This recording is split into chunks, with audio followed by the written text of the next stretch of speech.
Dell G15 2021 is finally hair. एक इसी laptop का तुम्हें इंतजार था कि बस ये दिखा दो, उसके बाद हमारे को पता लग जाएगा कि 3050 पे कौन सा लैपटॉप लेना है। और हाँ, 3050 वाला ही लैपटॉप मैं सबको सजेस्ट करूंगा आज की डेट में। जो लोग मेरे से पूछ रहे हैं ना कि 60 के नीचे गेमिंग लैपटॉप, 70 के नीचे गेमिंग लैपटॉप, भाई थोड़ा सा बजट बढ़ा लो, थोड़ा सा चाहे वेट कर लो, घर वालों से रिक्वेस्ट कर लो या कुछ भी करो, 3050 एटलीस्ट, 3060 बिल्कुल एकदम रिकमेंडेशन। उससे ऊपर तो फिर भाई अपनी जेब वाली बात है, देख लेना जेब वाला करेगी तो ले लेना। तो ये सबसे ज्यादा मेरे को कमेंट सेक्शन में सुनने को मिला है। ये वाला जो लैपटॉप है ये काफी हद तक बहुत बढ़िया है, बट कुछ थोड़ी बहुत कमियां भी है, वो सारी आपको इस वीडियो पता चल जाएगी। और स्किप मत करना वीडियो, फिर कोई पार्ट मिस हो जाएगा तुम कॉमेंट करोगे। और कंक्लूजन वाला पार्ट तो बिल्कुल स्किप मत करना, सारे सवालों के जवाब है। इंस्टाग्राम पे पोस्ट डाली थी इस लैपटॉप के बारे में, जो भी सवाल तुमने पूछे हैं सबके जवाब आपको उसमें मिल जाएंगे। खोल ले डब्बा।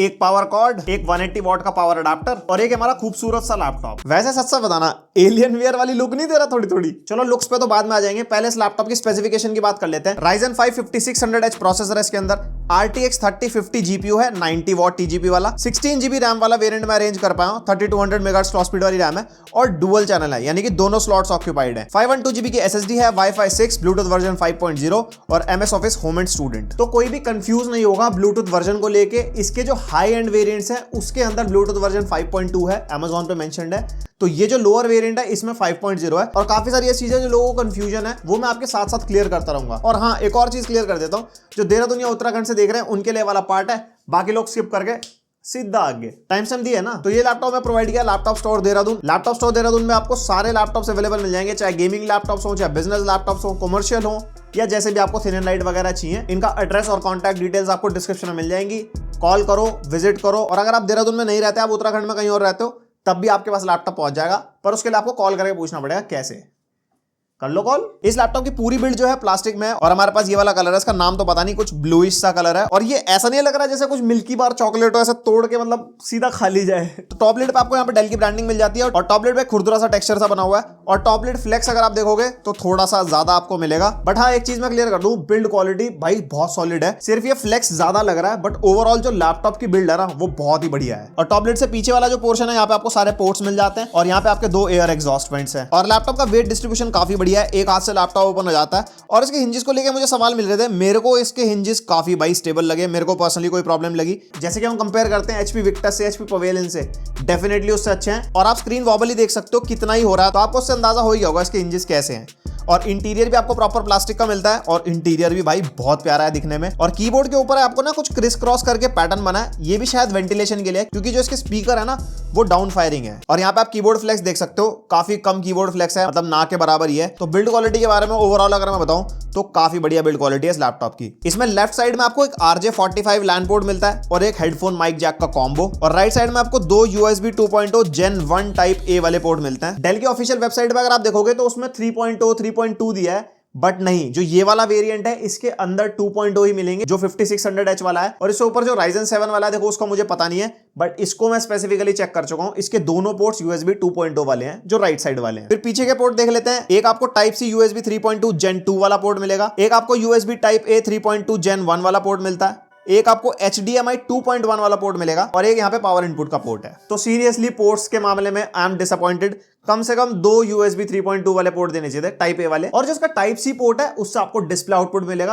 और डिस्प्ले आउटपुट की बात हो रही है तो आपको कनेक्शन बताता हूं, इसका जो इंटरनल डिस्प्ले है वो iGPU से कनेक्टेड है। इससे अगर आप HDMI से आउटपुट लोगे तो NVIDIA RTX 3050 से मिलेगा, और अगर आप टाइप C से आउटपुट लोगे तो आपको iGPU से मिलेगा। तो अगर आप एक्सटर्नल मॉनिटर लगाने वाले हो तो HDMI में कनेक्ट करके खेलना, आपको इंटरनल डिस्प्ले से थोड़े से FPS ज्यादा मिलेंगे। ज्यादा से मतलब वही है, किसी किसी गेम में 10-15, किसी में 5-7, तो वो गेम टू गेम वैरी करता है, इसलिए मैं टेस्ट नहीं दिखाता। वरना गेम टेस्ट अलग, मॉनिटर वाला टेस्ट अलग, वीडियो हो जाएगी 25-30 मिनट की, फिर इसको रिव्यू वीडियो कहेंगे, इसको वेब सीरीज का नाम दे दो ना। Coming on to the display, इसके अंदर 1080p 120 hertz anti glare WVA panel आपको मिलता है। और मेरे से इंस्टाग्राम पे पूछा गया कि इसकी डिस्प्ले आपको कैसी लगी, मतलब IPS से बेकार है, कैसी है। देखो टेक्निकली अगर आप देखोगे तो IPS और TN के बीच में आती है, TN से ऊपर और IPS से नीचे। बट मैंने इसको अपने IPS वाले लैपटॉप से साइड बाय साइड कंपेयर करके देखा, तो जो वाइट्स है ना, जो IPS के वाइट्स हैं वो प्योर वाइट्स फील होते हैं, और ये थोड़ी सी येलोइश फील होती है। बाकी जो ओवरऑल क्वालिटी है, कलर्स हैं, वो लगभग सेम है, बस एक थोड़ा येलोइश टिंट दिखाई देता है। उसके अलावा डिस्प्ले में ऐसा कुछ ज्यादा फर्क नहीं है। वही डिस्प्ले आपको इसके अंदर मिलेगी 45% NTSC वाली, 250 निट्स की ब्राइटनेस। तो डिस्प्ले वही नॉर्मल है जो 50,000 से लेके 1 लाख वाले लैपटॉप में आपको मिलती है। मतलब गेमिंग लैपटॉप अगर आप देखते हो वही 62 to 65% sRGB वाली है। और कंटेंट क्रिएशन के लिए तो मैं कभी कहता नहीं है वाली डिस्प्ले, उसके लिए आप एक्सटर्नल मॉनिटर लो। बट हाँ, डिस्प्ले एवरेज गेमिंग करने के लिए और नॉर्मल मूवीज वगैरह देखने के लिए, मल्टीमीडिया के लिए आपका मतलब काम चल जाएगा। इसके अंदर हमारे को फुल साइज का कीबोर्ड मिलता है और ऑरेंज कलर में इसके अल्फाबेट्स प्रिंटेड है। और इसके अंदर जो बैकलाइट है वो भी ऑरेंज कलर की है, सिंगल कलर बैकलाइट कीबोर्ड है ये। और टाइपिंग एक्सपीरियंस वही नॉर्मल जैसा एक गेमिंग लैपटॉप से एक्सपेक्ट कर सकते हैं, कुछ ऐसा खास इसमें स्पेशल है नहीं। और जो इसका ट्रैक पैड है वो रेक्टेंगुलर शेप में जैसा HP पवेलियन गेमिंग का है। और इसका ट्रैक पैड ना काफी स्टेबल है, बट इसके अंदर एक छोटा सा ड्रॉबैक लगा, ज्यादा ही स्टेबिलिटी होगी। इसके जो क्लिक्स है ना वो थोड़े से टाइट है। तो वैसे वो ये फुल क्लिकेबल ट्रैक पैड है, तो ओवरऑल यूज करने में मेरे को ऐसी कोई प्रॉब्लम हुई नहीं। अब एक आपको स्पीकर सैंपल सुनवाता हूं। तो इसकी जो स्पीकर की क्वालिटी है वो मेरे को ठीक ठीक लगी। मतलब ना तो ज्यादा लाउड है, ना ही ज्यादा मतलब लो कह सकते हैं, बट ओवरऑल मल्टीमीडिया के हिसाब से ठीक है। और जो इसके स्पीकर आपको डाउन फायरिंग मिलते हैं, तो जैसे आप फ्लैट टेबल वगैरह पे रख के यूज करोगे तो काफी बढ़िया एक्सपीरियंस आपका रहने वाला है। पर हाँ, ज्यादा उम्मीद मत रखना स्पीकर से। और ये है इसका वेबकैम टेस्ट और इसके माइक का टेस्ट। बताना क्वालिटी कैसी लगी। हाँ, सारे प्रोडक्ट दिख गए, सब दिख गए। यही आएगा रिव्यू, सबका एक एक करके रिव्यू आएगा। तो यही है जो है, जो आप ऑनलाइन क्लासेस में और सब चीजों में आप यूज करने वाले हो। बताना कैसा सर, सब्सक्राइब कर दो sir. Then coming on to the battery part, battery से मैं ज्यादा सेटिस्फाइड नहीं हूं। इसके अंदर हमारे को सिर्फ 56 वॉट आवर की बैटरी मिलती है। मैंने इसको वही बेसिक यूसेज पे चेक किया, स्क्रीन ब्राइटनेस 50% करके, कीबोर्ड लाइट वगैरह ऑफ करके, यूट्यूब और इंस्टॉलेशन वगैरह। उसके अंदर मेरे को मात्र 2 से 2.5 घंटे का बैकअप मिला, जो यूसेज मेरी रही। मतलब वही सॉफ्टवेयर वाली, यूट्यूब वाली, ब्राउजिंग वगैरह। तो बैटरी बैकअप आप इससे ज्यादा एक्सपेक्ट मत करना। बैटरी बैकअप दूसरे लैपटॉप के कंपैरिजन में तो कम ही है। अब आ जाते हैं इसके Dell Alienware command center software पे। यहाँ पे आपको लाइब्रेरी दिख जाएगी। सबसे पहले यहाँ पे सारे आपके गेम्स आ जाएंगे, ऑटोमेटिकली डिटेक्ट कर लेता है। उसके बाद ऊपर आपको फ्यूजन टैब मिलता है। यहाँ पे आपके ओवरव्यू स्टार्ट्स दिख जाएंगे। यहाँ पे डिफरेंट थर्मल प्रोफाइल्स मिल जाएंगी। यहाँ पे पावर मैनेजमेंट प्रोफाइल्स मिल जाती है। यहाँ पे ऑडियो प्रोफाइल्स मिल जाती है डिफरेंट। और यहाँ पे नाइमिक वाली ऑडियो रिकॉन प्रोफाइल्स मिल जाएंगी आपको। और जब आप लाइब्रेरी में फ्रंट पेज पे रहते हो और ऊपर का जी बटन आप दबाते हो तो जी मोड एनेबल्ड करके लिखा आ जाता है ऊपर, यानी कि आपका जो गेम शिफ्ट मोड है वो ऑन हो चुका है। फिर आ जाता है अपग्रेड ऑप्शंस का पार्ट। इसके अंदर आपको 2 रैम स्लॉट्स मिलते हैं, 2 SSD स्लॉट्स मिलते हैं। रैम आप इसके अंदर मैक्स 32 GB तक अपग्रेड कर सकते हो डुअल चैनल में। और वहीं आप इसकी जो SSD है मैक्स 4 TB तक अपग्रेड कर सकते हो, 2 TB पर स्लॉट। और ये ब्रांड मेंशन्ड है और ये बिल्कुल कंफर्म इंफॉर्मेशन है। अब आ जाता है परफॉर्मेंस पार्ट पे। सिनेबेंच R23 टेस्ट में 9253 मल्टी कोर स्कोर और सिंगल कोर स्कोर 1349। उसके बाद गीकबेंच 5 में 6362 मल्टी कोर स्कोर और सिंगल कोर 1386। और 3D मार्क टाइम्स 5 में टोटल स्कोर 5503, ग्राफिक्स स्कोर 5327 और CPU स्कोर 6771। तो स्कोर्स वैसे ही हैं जैसे Ryzen 5 5600H और RTX 3050 वाले लैपटॉप से आप जो मतलब एक्सपेक्ट कर सकते हो, और वही सब कर सकते हो। अब इसके अंदर 1080p की मल्टी लेयर की बढ़िया वाली एडिटिंग, 4K की 2-3 लेयर तक आप कर लोगे, फोटो एडिटिंग बढ़िया कर सकते हो। और 3D मॉडलिंग एनिमेशन वगैरह के लिए मीडियम लेवल वाली 16 GB रैम मस्ट है अगर आप 8 GB वाला वेरिएंट लोगे। और कोडिंग प्रोग्रामिंग के लिए चाहिए तो आंख बंद करके ले सकते हो, कोई दिक्कत वाली बात नहीं है। और गेम डेवलपमेंट वाला पॉइंट मैं थोड़ा सा अपना रेक्टिफाई करना चाहूंगा। मेरे को एक गेम डेवलपर ने कमेंट करके बताया था कि 3050 में भी आप गेम डेवलपमेंट कर सकते हो, अनटिल अनलेस आप बिल्कुल एक्सट्रीम लेवल वाली नहीं कर रहे हो, जो बेसिक लेवल की होती है। लाइक जब आप सीख रहे होते हो बेसिक काम करने के लिए चाहिए, लाइक जो लोअर लेवल का बिगिनर्स वाला काम होता है वो आप इस पे कर सकते हो। तो मैं गलत था उस टाइम पे।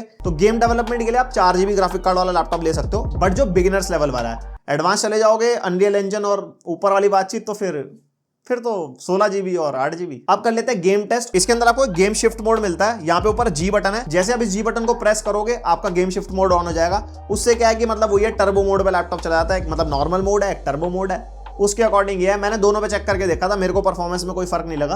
तो गेम शिफ्ट मोड पे ही हम चला रहे हैं और पंखे तेज घूमते हैं उसके अंदर। तो गेम टेस्ट देख लो, फिर उसके बाद आगे बात करते हैं। तो पहला गेम है हमारा असासिन्स क्रीड वैलहल्ला। मीडियम प्रीसेट पे हम यहाँ टेस्ट कर रहे हैं और मीडियम प्रीसेट पे आप यहाँ परफॉर्मेंस देख सकते हो। ये 3050 की परफॉर्मेंस आपको ज्यादा मिल रही है, just because dual channel RAM, जैसे मैंने आपको बताया था। और रैम कंजम्पशन से भी आपको पता चल रहा होगा। और डुअल चैनल में ज्यादा परफॉर्मेंस मिलती है, ऑब्वियस सी बात है। मैं सबको इसलिए बोल रहा था 16 GB रैम करवा लेना, बढ़िया परफॉर्मेंस मिलेगी आपको अपने लैपटॉप से। तो यहाँ पे असासिन्स क्रीड वैलहल्ला में आप देख सकते हो FPS भी बढ़िया आ रहा है, टेम्परेचर ज्यादा जा नहीं रहे हैं और बिल्कुल ठंडक से लैपटॉप चल रहा है। और जो रूम टेम्परेचर है आज ज्यादा है, 24.3 डिग्री के अप्रॉक्स है, तो उसके हिसाब से भाई टेम्परेचर बहुत ही सही। फिर यहाँ पे हम बैटलफील्ड 5 टेस्ट कर रहे हैं। सेटिंग्स आप अपने सामने देख सकते हो, मीडियम सेटिंग्स पे हम टेस्ट कर रहे हैं इसको। और यहाँ मीडियम सेटिंग्स पे बैटलफील्ड 5 में 60 FPS मिल रहे हैं, उसके अकॉर्डिंग आप देख लो। और यहाँ पे वही है, डुअल चैनल का ही फायदा है। अगर आप 8 GB वाला परचेज कर चुके हो, उसके अंदर आप 16 GB रैम करवा लो, तो यहाँ पे आप देख ही सकते हो परफॉर्मेंस क्या तगड़ी है। और CPU टेम्परेचर भी इतने ज्यादा नहीं जा रहे हैं, 24 to 25 डिग्री रूम टेम्परेचर के हिसाब से अगर हम देखते हैं। और सहज भाई ने भी इसका रिव्यू किया है 29 डिग्री रूम टेम्परेचर पे, उसके अंदर भी आप देख सकते हो इस लैपटॉप के जो टेम्परेचर्स हैं। फिर हम यहाँ पे GTA 5 टेस्ट कर रहे हैं डिफॉल्ट सेटिंग्स पे, जो वेरी हाई और हाई का मिक्सचर होता है, और GTA 5 में 9500 FPS अप्रोक्स हमारे को मिल रहे हैं। और सीपीयू टेम्परेचर यहाँ पे बिल्कुल एकदम बर्फ पड़ी हुई है, ठंडक में है बिल्कुल आराम से। और लैपटॉप की परफॉर्मेंस ओवरऑल जो निकल के आ रही है वो बहुत सही निकल के आ रही है। फिर नंबर आता है साइबरपंक का। साइबरपंक हम मीडियम सेटिंग्स पे टेस्ट कर रहे हैं, और मीडियम सेटिंग्स पे जो DLSS है वो हमने ऑटो पे रखा है, और उसके अंदर हमारे को जो परफॉर्मेंस मिल रही है भाई बहुत जबरदस्त। मीडियम सेटिंग्स पे 60+ FPS मिल रहा है हमारे को, मतलब 55 to 65 के बीच में मिल रहे हैं। थोड़े बहुत तो ड्रॉप होते हैं साइबरपंक में, ये तो सबको ही पता होगा। तो आप देख सकते हो ना डुअल चैनल रैम का कितना फायदा है। अगर आपको AAA टाइटल्स खेलने हैं 3050 में बढ़िया तरीके से, तो 16 GB रैम तो भाई मस्ट है आज की डेट में। 16 GB रैम, बट हाँ डुअल चैनल में एक स्टिक मत लगा लेना, 8 की 2 स्टिक लगाना। उसके बाद हम टेस्ट करना है रेड डेड रिडेम्पशन 2, और जो हमारा प्रीसेट है इसके अंदर 50% वाला प्रीसेट है, जो क्वालिटी लेवल जो हमारा बैलेंस्ड पे बिल्कुल 50% बार पे जो आता है, इसके अंदर हमारी लगभग हाई और अल्ट्रा और मीडियम का मिक्सचर हो जाता है। और ये बेस्ट सेटिंग है रेड डेड रिडेम्पशन 2 को एंजॉय करने के लिए। और जो DLSS है वो हमने ऑटो पे रखा है इसके अंदर। और यहाँ आप देख सकते हो इसके अंदर भी हमारे को कांस्टेंट 60+ FPS मिल रहे हैं, 60 to 70 FPS। और सीपीयू टेम्परेचर्स काफी बढ़िया, परफॉर्मेंस बहुत बढ़िया। मतलब बार बार एक चीज क्या बोलूं, जिस प्राइस में 3050 आता है लैपटॉप, उसके हिसाब से गेमिंग परफॉर्मेंस में भाई कोई दिक्कत नहीं है, मतलब out of the line perform कर रहा है। फिर यहाँ पे हम टेस्ट कर रहे हैं call of duty Warzone default setting पे, जो 3050 के हिसाब से उठा लेता है। और जो हमारा DLSS है वो हमने बैलेंस्ड पे रखा है, और उसके हिसाब से आप देख सकते हो 100+ FPS। और वॉरजोन में हमारे टेम्परेचर ज्यादा नहीं जा रहे भाई, वॉरजोन में भी 80-85 टेम्परेचर जा रहे हैं। बट हाँ यहाँ कह सकते हैं कि रूम टेम्परेचर कम है, यही रूम टेम्परेचर हमारा 26 या 27 डिग्रीज होता तो मोस्ट प्रोबेबली इसके अंदर 90 डिग्रीज टेम्परेचर चल जाते हैं। और वॉरजोन में तो यार ऑब्वियसली जाते भी हैं। तो वैसे अगर परफॉर्मेंस के हिसाब से देखें तो कोई दिक्कत वाली बात नहीं है। फिर ये तुम्हारी डिमांड पे चली रहा है वैलोरेंट, अभी तक हाई सेटिंग्स पर इसको टेस्ट कर रहे हैं। यहाँ पे हमारे को मिल रहा है 130, 140, कभी कभी 150 FPS कांस्टेंट, और बढ़िया गेम प्ले, स्मूथ एकदम। तो अब इसमें क्या ही बोलना। तो गेमिंग परफॉर्मेंस आपने देख ली। तो इस बार मैंने स्ट्रीमिंग टेस्ट भी करा है, बट 2 ही गेम कर पाया हूं, वैलोरेंट और हमारा GTA 5।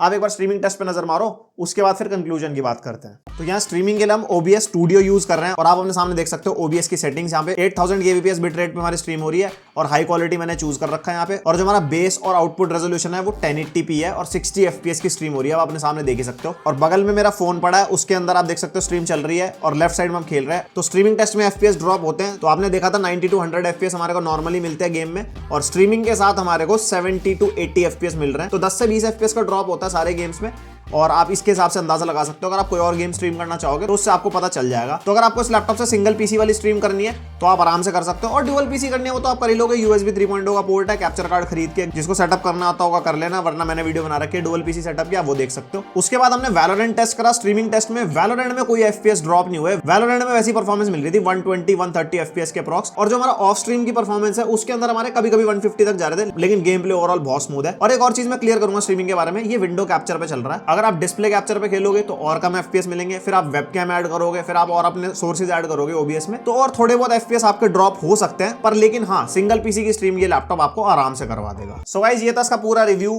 तो ओवरऑल लैपटॉप जो है वो फुल पैक्ड है अपने प्राइस के अकॉर्डिंग। लाइक जो इसका 8 GB रैम वाला वेरिएंट है वो 74,000 का चल रहा है इस टाइम पे, और सेल में तो वो 70 का बिका था।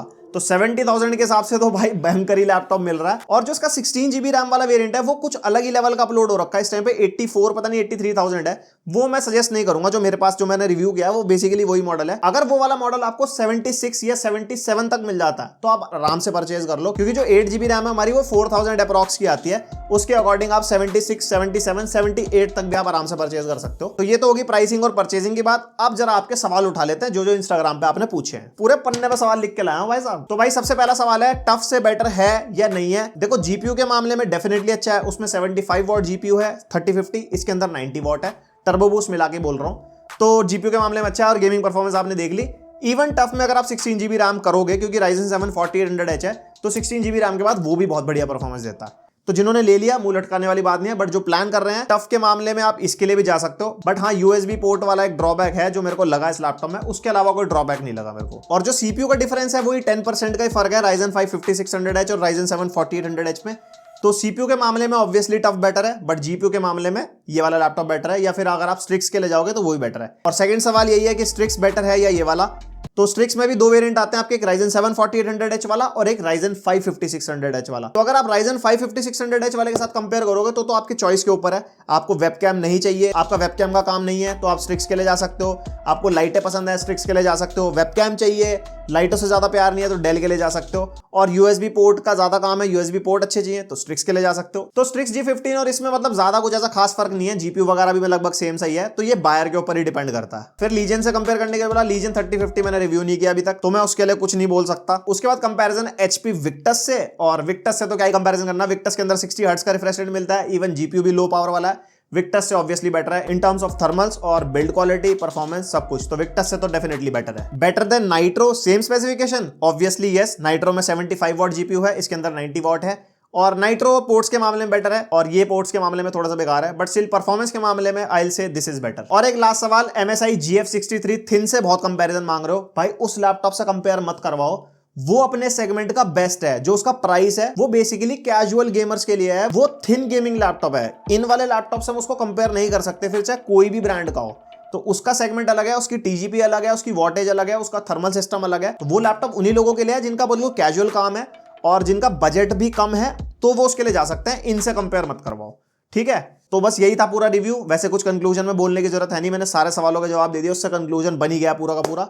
बस कुछ नहीं करना, अब आपको लाइक मारना है वीडियो को, शेयर करना अपने दोस्तों के साथ, और सब्सक्राइब करना चैनल को, पहली बार आए हो तो। और पसंद आई वीडियो, अच्छा पार्ट, बुरा पार्ट, सजेशन, क्वेरी, वो आप कमेंट्स में बता सकते हो, हमारे को अच्छा लगता है। और हम मिलते हैं नेक्स्ट बढ़िया इंटरेस्टिंग सी वीडियो, तब तक के लिए बाय।